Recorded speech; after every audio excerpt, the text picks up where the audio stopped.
Good evening everyone and welcome to the computer classes in Moria Technical Classes. कल के lecture में हम लोग ने ये देखा था कि TG2 और CCC के सिलेबस में कौन कौन से आपको चैप्टर्स कवर अप करने हैं, कितना मार्क्स होते हैं और कितना आपको पासिंग मार्क्स लाने होते हैं, ठीक है। और कल मैंने एक और बात बताया था कि क्या होता है आपका ये TG2 का सिलेबस 2 पार्ट्स में कैटेगराइज होता है, एक कंप्यूटर और एक आपका टेक्निकल कोर्स। तो अगर आप टेक्निकल में पास भी हो जाते हैं पर अगर कंप्यूटर में फेल हो जाते हैं तो वो आपका फेल ही माना जाता है। इसलिए आपको टेक्निकल प्लस कंप्यूटर को भी आपको क्या करना पड़ेगा, क्वालिफाई करना पड़ेगा, ठीक है। कल हम लोग ने पढ़ा था बेसिक्स ऑफ कंप्यूटर कि कंप्यूटर क्या होता है, इसकी उत्पत्ति कहाँ से हुई थी, इन सब चीज़ों के बारे में हम लोग ने पढ़ा था। और कल हम लोग ने last topic data and information को कवर अप किया था। मैं और सारे स्टूडेंट से मैं बोलना चाहती हूँ कि जो भी ये वीडियो देख रहा है पहले इसके पिछले वाला लेक्चर वो ज़रूर देख ले, ठीक है, जिससे आपके सिलेबस क्या हो, एक कॉन्टिन्यूअस चले और आपको कोई दिक्कत ना हो समझने में, ठीक है। तो आज मैं कल जहाँ पे मैंने फिनिश किया था उसके आगे से आज मैं स्टार्ट करूँगी, ठीक है।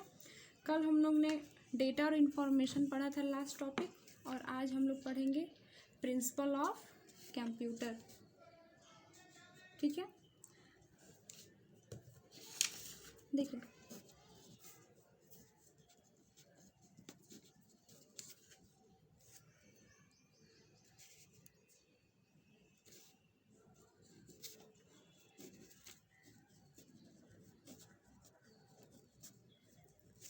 अर्थात कंप्यूटर का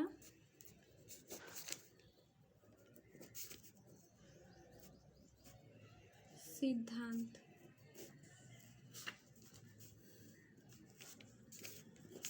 ठीक है। तो कंप्यूटर का प्रिंसिपल क्या होता है और ये किस सिद्धांत पर कार्य करता है, ठीक है। तो सबसे पहले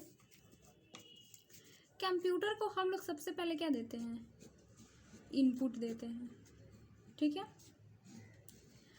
कोई भी डेटा हम उसे क्या देते हैं, पहले कंप्यूटर को देते हैं, फिर कंप्यूटर क्या करता है, उस डेटा की प्रोसेसिंग करता है,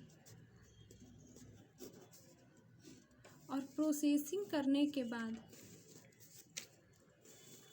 वो लास्ट में हमें आउटपुट देता है, ठीक है।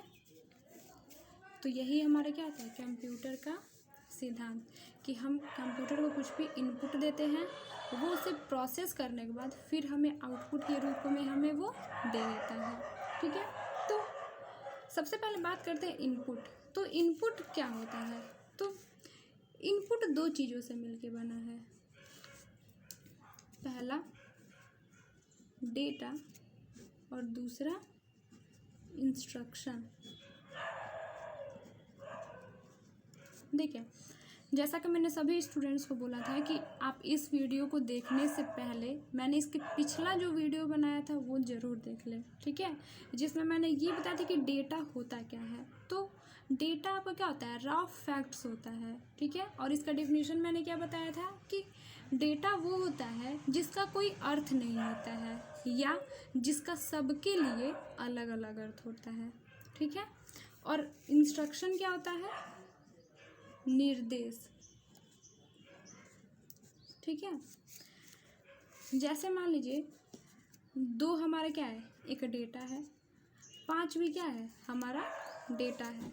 2 और 5 अलग अलग मिलके क्या है, डेटा है। और अगर मान लीजिए हम लोग कंप्यूटर को ये निर्देश देते हैं या इंस्ट्रक्शन देते हैं कि आप इसे पे क्या करना है, जोड़ करना है, तो हमें ये निर्देश का पालन करते हुए कंप्यूटर इसको प्रोसेसिंग करेगा, और प्रोसेसिंग करने के बाद क्या करेगा, हमें आउटपुट देगा 7, ठीक है। तो इंस्ट्रक्शन या निर्देश वे होते हैं जो किसी भी डेटा को क्या करते हैं, किसी सिंबल के निर्देशानुसार उस पर कार्यरत करते हैं, ठीक है। अब देखिए एक और बात कि इनपुट कौन देता है। जैसे कंप्यूटर को इनपुट, कंप्यूटर तो अपने मन से कुछ लेना स्टार्ट नहीं कर देता है, ठीक है। कंप्यूटर को कोई ना कोई डेटा या कोई ना कोई व्यक्ति संचालित करता है, तभी कंप्यूटर क्या करता है, किसी भी आउटपुट को देता है। कंप्यूटर कभी स्वतः कार्यरत नहीं करता है, वह सिर्फ निर्देशानुसार कार्य करता है। ये ध्यान में बात रखिएगा, ठीक है। तो कंप्यूटर को निर्देश यूज़र देते हैं, हम जैसे लोग, मतलब जो भी कंप्यूटर का प्रयोग करते हैं वो लोग क्या करते हैं, इनपुट देते हैं, ठीक है। यूज़र अर्थात इनपुट देने वाला,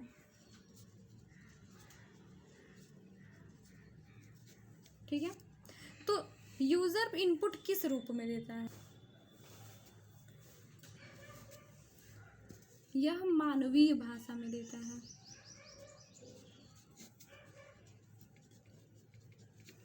अर्थात कंप्यूटर मानवीय भाषा, परंतु कंप्यूटर कभी भी मानवीय भाषा नहीं समझता है। कंप्यूटर हमेशा क्या, मशीनी भाषा को समझता है, ठीक है। तो देखिए यहाँ पर एक दिक्कत हो गई कि नहीं, हम तो मशीनी भाषा समझते नहीं हैं और हम हमेशा इनपुट किस में देते हैं, मानवीय भाषा में, पर कंप्यूटर किस में हमेशा समझता है, मशीनी भाषा में, ठीक है। तो अगर मान लीजिए जैसे अगर हम लोग इंडिया में रहते हैं, ठीक है, अगर जर्मनी या स्पेन या फ्रेंच किसी भी अदर देश में जाते हैं, अदर कंट्री में जाते हैं, तो क्या करते हैं, हमारे साथ एक रहता है, एक ट्रांसलेटर रहता है, ठीक है, एक व्यक्ति रहता है जो हमारी भाषा को सुन के क्या करता है, जर्मन या स्पेन के लोगों को हमारी ही बातों को उनकी भाषा में समझाता है। मतलब वो क्या करता है, हमारी भाषा को ट्रांसफॉर्म करता है उनकी भाषा में, ठीक है। तो कुछ ऐसा ही कॉन्सेप्ट यहाँ पर भी है। यहाँ पर क्या करते हैं, मानवीय भाषा को हम लोग मशीनी भाषा में ट्रांसफ़र करते हैं, ठीक है। और इस ट्रांसफ़र करने की प्रक्रिया को ही क्या कहते हैं, इनकोडिंग, ठीक है। अब इनकोडिंग करते हैं तो कोई यंत्र होगा, कोई मशीन होगी, उसी की मदद से हम लोग इनकोडिंग करते हैं। तो जितने भी इनपुट डिवाइसेस होते हैं, ठीक है, जितने भी इनपुट डिवाइसेस होते हैं हम उनसे क्या करते हैं, मानवीय भाषा को मशीनी भाषा में बदलते हैं, ठीक है। चूँकि इनपुट डिवाइसेस हमारे इनकोडिंग का काम करते हैं, ठीक है, इसलिए इनपुट डिवाइसेस का एक और नाम क्या है, इनकोडर, ठीक है। अब देखिए जो भी हम इनपुट देते हैं वो मशीनी भाषा में परिवर्तित होने के बाद सीपीयू क्या करता है, उसकी प्रोसेसिंग करता है, मतलब जो भी हम लोग निर्देश देते हैं उसके अनुसार वो कार्य करता है, ठीक है, और फिर हमें वो आउटपुट देता है। तो अब देखिए यहाँ पर भी एक बात ध्यान देने की है कि अब जो कंप्यूटर हमें आउटपुट देगा, चूँकि वो मशीनी भाषा में कार्य कर रहा है तो वो आउटपुट भी मशीनी भाषा में देगा, परंतु हम तो मानव हैं तो हम मशीनी भाषा तो हम समझ नहीं सकते हैं। तो फिर यहाँ पर क्या करेंगे, मशीनी भाषा को पुनः हम लोग मानवीय भाषा में ट्रांसफ़र करते हैं, ठीक है। सबसे पहले मानवीय भाषा को मशीनी भाषा में हम लोग ट्रांसफ़र किए हैं, फिर मशीनी भाषा को मानवीय भाषा में ट्रांसफ़र किए हैं। अब देखिए इस प्रक्रिया को डिकोडिंग कहते हैं।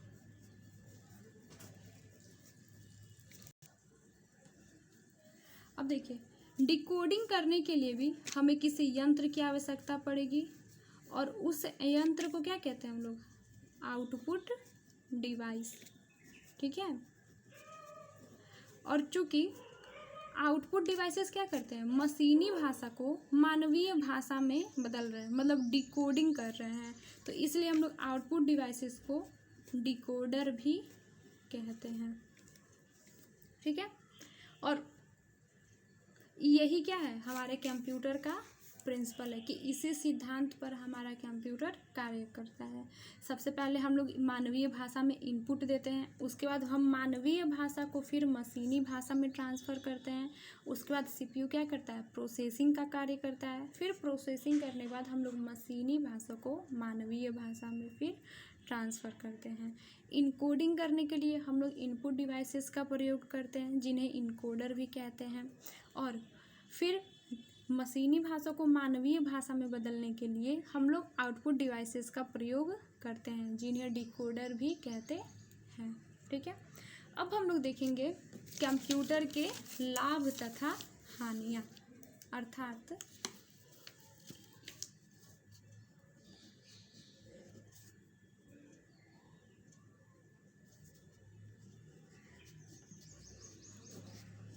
एडवांटेज ऑफ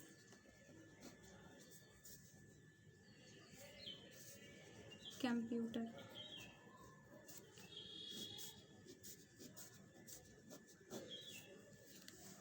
अब देखिए कंप्यूटर के लाभ कौन कौन से होते हैं। पहला, स्पीड, अर्थात गति। ठीक है, देखिए जब भी हम लोग गति की बात करते हैं तो किसी भी कार्य को करने की सबकी गति की एक इकाई होती है। जैसे हम लोग कार्य करते हैं, मैं अगर गाड़ी चलती है तो मीटर प्रति सेकेंड या फिर कुछ ना कुछ स्पीड की भी क्या होती है, इकाई होती है। उसी तरीके से कंप्यूटर की भी स्पीड की इकाई होती है। ठीक है, जिसे हम लोग गीगा हर्ट्ज में मापते हैं।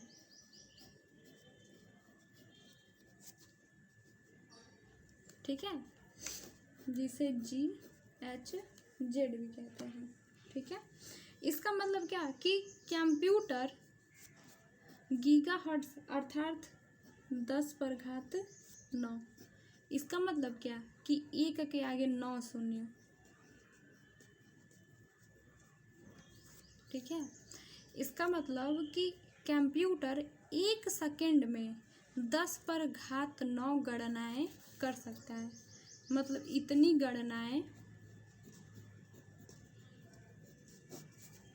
प्रति सेकंड।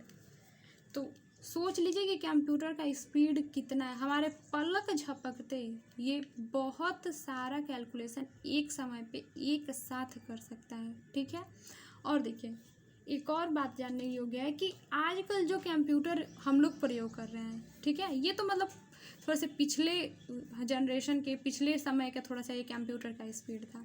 परंतु जो हम लोग वर्तमान में जो कंप्यूटर हम लोग प्रयोग कर रहे हैं उसकी स्पीड 3 गीगाहर्ट्ज है। ठीक है, अर्थात बस ये 1 हटाकर यहाँ पे 3 लगा दीजिए। ठीक है, सोच लीजिए इतना स्पीड देता है हमारा कंप्यूटर, तो कहीं ना कहीं क्या कर रहा है, ये हमारे समय की बचत कर रहा है। अगर भारी से भारी गणनाएं हैं, अधिक से अधिक गणनाएं हैं, तो ये हमें कुछ ही मिली सेकेंड्स में ये सारी गणनाएं एक साथ कर सकता है, जिससे हमारा क्या होगा, सबसे पहले तो लिखा पढ़ी का हमारा समय बचेगा। वो जितनी भी गणनाएं उसको लिखने में जो हमारा समय हमारा बर्बाद होगा, लॉस होगा, वो क्या करेगा, हमारे समय की बचत करेगा। और इतनी कठिन गणनाओं को ये बहुत ही आसानी से कुछ ही सेकंड्स में क्या करेगा, पूरा करके दे देगा। अब दूसरा लाभ क्या होता है कंप्यूटर का। पहला तो हो गया गति, दूसरा क्या होगा, ऑटोमेटिक। ऑटोमेटिक को हम लोग स्वचालित भी कहते हैं। ठीक है, अब देखिए इसका मतलब क्या है स्वचालित। अभी आप लोग ने देखा होगा, कभी मैंने कुछ देर पहले ये कहा कि जब तक हम लोग कंप्यूटर को कोई निर्देश नहीं देते हैं, कोई इनपुट नहीं देते हैं, तब तक कंप्यूटर हमें कभी आउटपुट नहीं देता है। इसका मतलब क्या है कि कंप्यूटर स्वचालित नहीं होता है। लेकिन अभी तो मैंने ये कहा कि क्या कंप्यूटर की दूसरी विशेषता है ऑटोमेटिक अर्थात स्वचालित। तो ये कैसे संभव है, तो देखिए यहाँ पर एक शब्द है उस पर ध्यान देने की बात है कि ऑटोमेटिक तो होता है लेकिन मानवीय निर्देश होने पर। ऑटोमेटिक सिर्फ कब होता है, मानवीय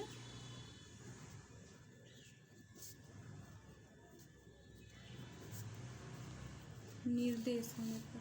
ठीक है, अब इसका मतलब क्या हुआ, चलिए इसको एक उदाहरण से हम लोग समझते हैं। ठीक है, मान लीजिए कि आपके पास एक प्रिंटर है, ठीक है, और आपको कोई फाइल है जिसकी 500 कॉपियाँ आपको निकालनी है। ठीक है, जैसे मान लीजिए कि कोई भी अगर आपका कॉपी है, कोई भी पेज है, कोई भी फाइल है, उसकी 500 कॉपी आपको चाहिए। ठीक है, तो हम लोग क्या करते हैं, कंप्यूटर में एक ही बार नंबर ऑफ़ पेजेस, मतलब कितनी पेजेस हमें निकालने हैं वो एक ही बार डाल देते हैं, और फिर क्या करता है कंप्यूटर एक साथ हमें उतने पन्ने क्या करता है बार पारा पारी मतलब कॉन्टिन्यूअस हमें वो पेज देता रहता है। ठीक है, तो अगर यहाँ पे बात ध्यान देने की बात है, तो क्या अगर मान लीजिए हमें 500 अगर पेज क्या करना है, प्रिंट करना है, तो क्या हम बार बार प्रिंट बटन को प्रेस करते हैं? तो आंसर हमारा क्या है, नहीं। हम लोग यहाँ पे क्या कर रहे हैं, बस एक बार 500 लिख कर कंप्यूटर को निर्देश दे रहे हैं, बता रहे हैं कि हमें कितने डॉक्यूमेंट्स के प्रिंट की आवश्यकता है, 500। तो कंप्यूटर क्या करेगा, हमें बार बार प्रिंट करने की ज़रूरत नहीं है, बार बार प्रिंट बटन प्रेस करने की ज़रूरत नहीं है, वो हमें एक ही बार 500 पन्ने क्या करेगा, प्रिंट कर कर दे देगा। तो इसलिए हम लोग क्या कहते हैं कि कंप्यूटर क्या होता है, ऑटोमेटिक वर्क करता है, अर्थात स्वचालित होता है, परंतु कब, मानवीय निर्देश होने पर। अब तीसरा लाभ क्या है, तीसरा लाभ है हमारा एक्यूरेसी। एक्यूरेसी का मतलब हुआ शुद्धता। ठीक है, शुद्धता।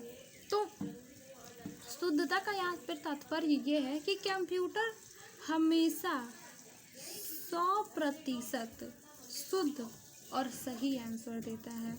ठीक है, क्यों, देखिए इसके लिए एक और चीज़ देखते हैं कि कंप्यूटर एक मेथड पर काम करता है।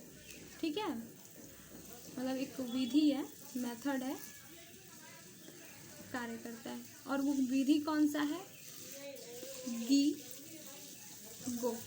अब गीगो क्या है, तो देखिए गीगो का आपका अर्थ होता है गार्बेज इन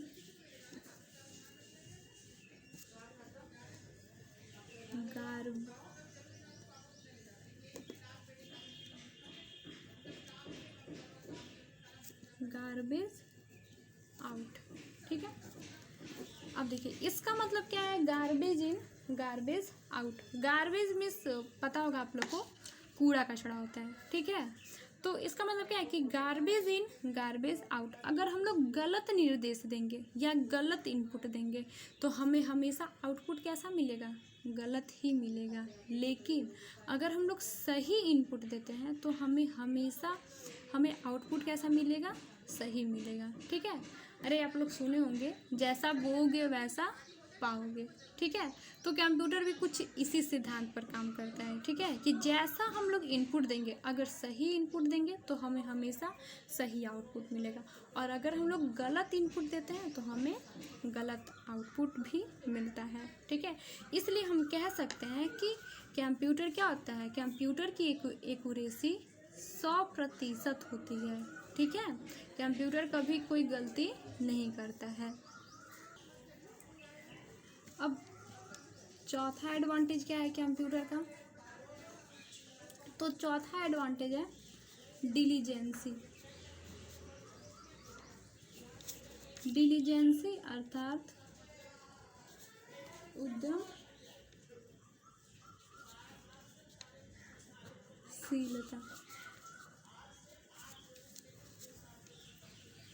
इसका अर्थ क्या होता है,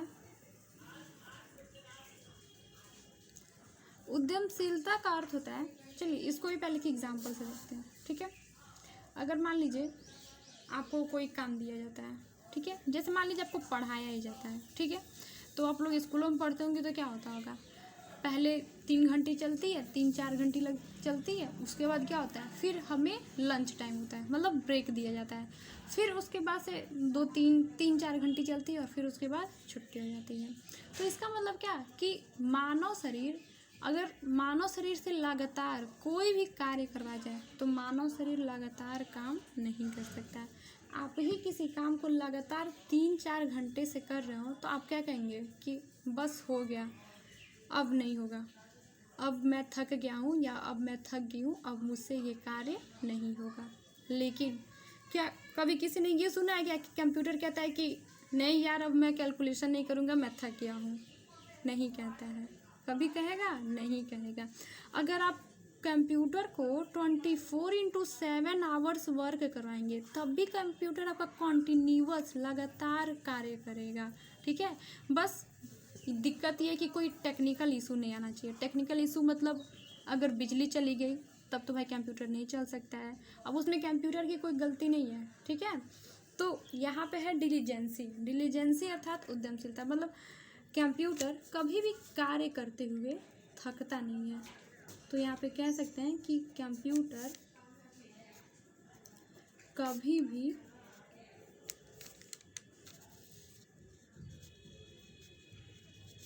थकता नहीं है।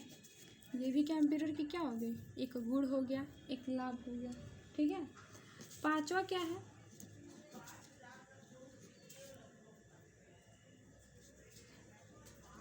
मल्टी फंक्शनल, अर्थात बहुरूपी। अब बहुरूपी का अर्थ क्या है? बहुरूपी, बहु मतलब क्या होता है? अनेक। ठीक है, रूपी मतलब क्या? रूप, मतलब जिसके अनेक रूप हो। ठीक है, अगर आजकल अपने आप फ़ोन को नॉर्मल देख लें, आपका फ़ोन क्या क्या नहीं कर सकता है। आप कॉलिंग कर सकते हैं, वीडियो कॉलिंग कर सकते हैं, उसमें नेट चला सकते हैं, उसमें सोशल मीडिया चला सकते हैं, आप उसमें गाने सुन सकते हैं, आप उसमें वीडियोस देख सकते हैं, और भी बहुत सी चीज़ें हैं। नेट बैंकिंग कर सकते हैं, ई कॉमर्स कर सकते हैं। ई कॉमर्स मतलब कुछ भी आप क्या कर सकते हैं, ऑनलाइन ऑर्डर कर सकते हैं, उसका पेमेंट कर सकते हैं। तो ये सब क्या हो गए, एक डिवाइस देख रहा है कि आप कितने कार्यों को कर रहा है। ठीक है, तो इसलिए कंप्यूटर को क्या बोला गया है? मल्टी फंक्शनल, अर्थात बहुरूपी। बहुरूपी का मतलब क्या, कि जो एक से अधिक कार्य करता है।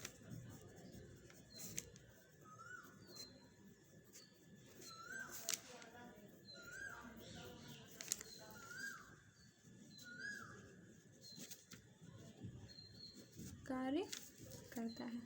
ठीक है, अब देखिए जो कंप्यूटर का छठवां और सातवां गुण है उसे हम लोग साथ में देखेंगे। ठीक है, तो पहले ये जान लीजिए कि होता क्या है छठवां और सातवां लाभ। तो पहला है मेमोरी और दूसरा है हमारा स्टोरेज। ठीक है, नाम से तो क्लियर है, मेमोरी मतलब जो चीज़ों को क्या करें, याद रखें। ठीक है, अगर आप लोग भी अगर जोड़ कर रहे हैं, साधारण जोड़, ठीक है, तो उसमें हासिल या कैरी आता है कि नहीं? अगर मान लीजिए अगर आप लोग वो हासिल या कैरी भूल गए तो क्या होगा? क्या जो भी आप लोग एडिशन कर रहे हैं, जो भी जोड़ कर रहे हैं, क्या उसका आंसर सही आ जाएगा? कभी भी नहीं। ठीक है, इसलिए क्या कहते हैं कि हमारी याददाश्त, हमारी मेमोरी भी क्या होनी चाहिए? तेज़ होनी चाहिए। तो कंप्यूटर की मेमोरी क्या होती है? बहुत ही तेज़ होती है। और फिर दूसरा क्या है? स्टोरेज। स्टोरेज का मतलब क्या, कि अगर आप कुछ भी आज पढ़ रहे हैं, ठीक है, और उसको अगर उसे कुछ घंटों बाद या फिर कल या 2 दिन बाद भूल जाए तो पढ़ाई का कोई मतलब हुआ?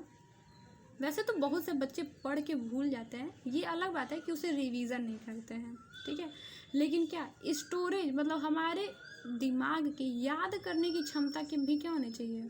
अच्छी होनी चाहिए।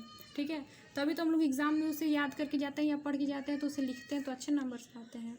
ठीक है, जैसे अभी फ़िलहाल हम आपको पढ़ा रहे हैं, तो स्टोरेज अगर पढ़ा रहे हैं, अगर एग्ज़ाम में स्टोरेज से क्वेश्चन पूछ दिया कि स्टोरेज डिवाइस कौन सी मेमोरी में होती है, तो आप लोग क्या कहेंगे? सेकेंडरी मेमोरी में। ठीक है, ये भी आप लोग के दिमाग के स्टोरेज की ही बात हो रही है। ठीक है, तो कंप्यूटर की स्टोरेज क्षमता बहुत अधिक होती है। पहले के कंप्यूटरों में नहीं होती थी, पर आजकल जितने भी कंप्यूटर आ रहे हैं उनकी स्टोरेज क्षमता बहुत ही अधिक होती है। और जब भी मेमोरी की बात आए तो हम हमेशा किसकी बात करते हैं? प्राइमरी मेमोरी की। और प्राइमरी मेमोरी में भी मेनली, क्योंकि प्राइमरी मेमोरी 2 तरीके के होते हैं। जब मैं आगे के जब devices of computer, parts of computer जब मैं पढ़ाऊँगी तो उसमें मेमोरी आपको पूरा एक्सप्लेन करके डिटेल में बताऊँगी, इसलिए अभी यहाँ पे थोड़ा सा संक्षिप्त में बता रहे हैं कि प्राइमरी मेमोरी आपके दो तरीके के होते हैं, एक रैम और एक रोम। तो प्राइमरी मेमोरी में जब हम मेमोरी की बात करें तो यहाँ पे हम लोग रैम को लेके चलते हैं। रैम अर्थात रैंडम एक्सेस मेमोरी, ठीक है। तो अब देखिए प्राइमरी मेमोरी और सेकेंडरी मेमोरी अर्थात मेमोरी और स्टोरेज में अंतर क्या होता है। तो देखिए जो डेटा प्रोसेस होते समय, जो डेटा प्रोसेस होने से पहले अथवा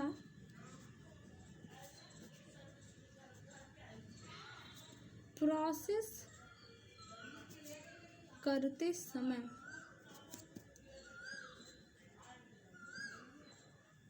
अस्थायी रूप से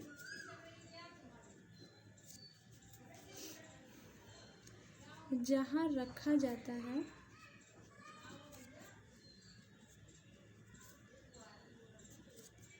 मेमोरी अथवा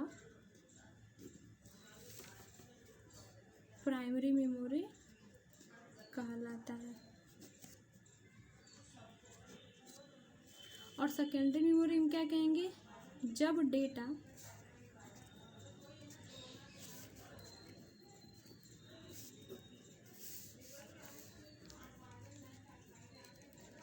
को प्रोसेस करने के बाद अस्थायी रूप से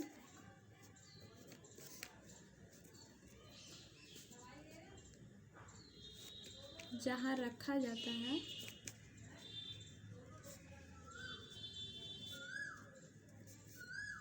उसे स्टोरेज कहते हैं।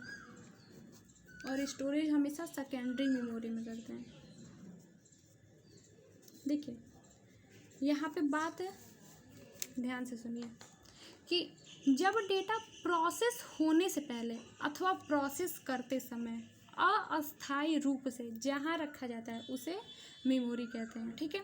जैसे मान लीजिए आपको 5 + 6 जोड़ना है, तो सबसे पहले आप डेटा को एंट्री करेंगे। अगर हम ऐसे सीधे सीधे 5 + 6 लिख दे रहे हैं तब तो आपको दिख रहा है, तो 6 × 5 = 11। पर कंप्यूटर में क्या होता है, कंप्यूटर का वर्किंग अलग होता है। सबसे पहले हम क्या करेंगे, डेटा को देंगे अर्थात 5 देंगे। तो अब यहाँ पे तो कोई प्रोसेसिंग हो नहीं रहा है, तो ये क्या हुआ, ये प्रोसेसिंग करने से पहले जब कहाँ रखा जाता है, मेमोरी में। और फिर हम लोग क्या देंगे, 6। ये क्या हुआ, प्रोसेस करने से पहले अस्थायी रूप से हम लोग डेटा को रख रहे हैं। फिर जब प्रोसेस कर रहे हैं अर्थात क्या, उसे जोड़ने का निर्देश दे रहे हैं, तो ये सभी क्रिया क्या होती हैं, मेमोरी में होती हैं। तथा और ये सब कार्य क्या हो रहे हैं, अस्थायी रूप से हो रहे हैं, ठीक है। और जैसे ही ये हमें जोड़कर हमें हमारा उत्तर देता है, जैसे 6 और 5 ऐड करेंगे तो कितना आएगा, 11, मतलब 11। जैसे ही हमें हमारा फाइनल डेटा मिल जाता है तो उसे क्या करते हैं हम लोग, स्टोरेज मतलब सेकेंडरी मेमोरी में उसको अस्थायी रूप से क्या करते हैं, स्टोर करके रख देते हैं। तो ये हुआ हमारा प्राइमरी मेमोरी अथवा मेमोरी तथा स्टोरेज अथवा सेकेंडरी मेमोरी में अंतर, ठीक है। देखिए इससे क्वेश्चन पूछा गया है, ठीक है, कि कंप्यूटर की ऐसी मेमोरी जिसे निर्माता कंपनी द्वारा बनाते समय ही मतलब डेटा को क्या, मतलब अस्थायी रूप से कहाँ रखा जाता है, किस मेमोरी में रखा जाता है।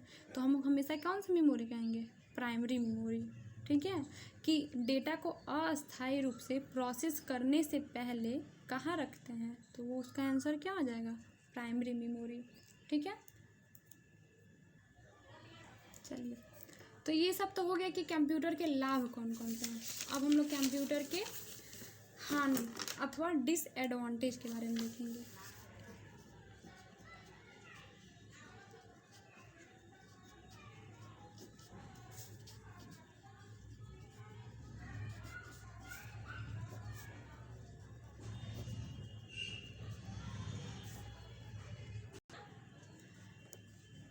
वैसे तो विशेष रूप से मतलब इसकी हानियाँ सिर्फ 3 ही होती हैं, ठीक है।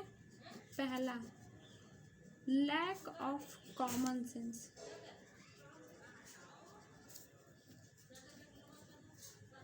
ठीक है, देखिए बात तो बहुत छोटी लग रही है कि लैक ऑफ कॉमन सेंस, मतलब उसके पास कोई अपना कॉमन सेंस नहीं होता है, ठीक है।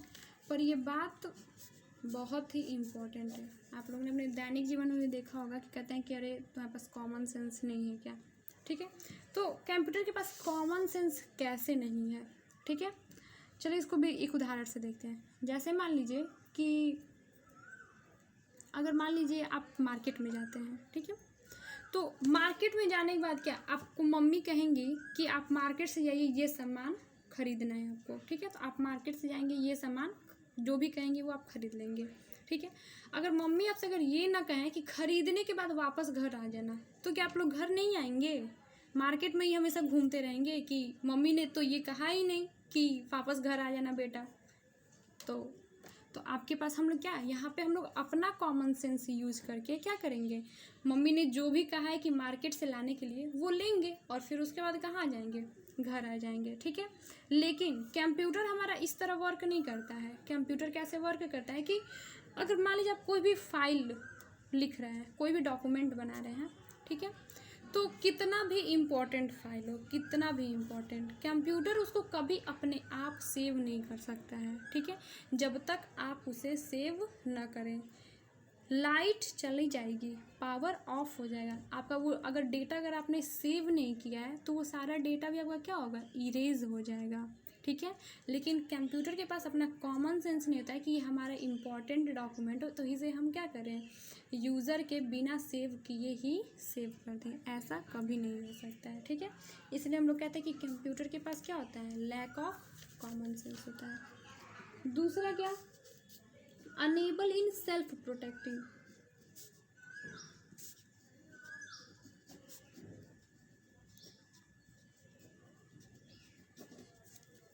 कंप्यूटर कभी खुद का रक्षण नहीं कर सकता है, ठीक है। इसलिए क्या होता है, अगर आपका कंप्यूटर या फ़ोन है, अगर किसी भी दूसरे व्यक्ति को उसका पासवर्ड पता होता है तो वो दूसरा व्यक्ति क्या करता है, आके आपका पासवर्ड उसमें डालकर उस फ़ोन को क्या कर सकता है, एक्सेस कर सकता है। मतलब उसमें जितने भी इंफॉर्मेशन है उसे वो क्या कर सकता है, अगर विश्वासघाती हुआ तो वो चुरा के उसका क्या कर सकता है, उसका कुछ मिसयूज़ भी कर सकता है या आपको ब्लैकमेल भी कर सकता है, ठीक है। अब कंप्यूटर तो ये कहेगा नहीं कि अरे मुझे तो राम ने ही खरीदा है कंप्यूटर तो मैं उसी से सिर्फ चलूँगा, ठीक है। तो इसलिए कहते हैं कि कंप्यूटर क्या करता है, खुद के आत्मरक्षण करने में वो सक्षम नहीं है। तीसरा हमारा डिसएडवांटेज क्या है कि लैक ऑफ इंटेलिजेंस।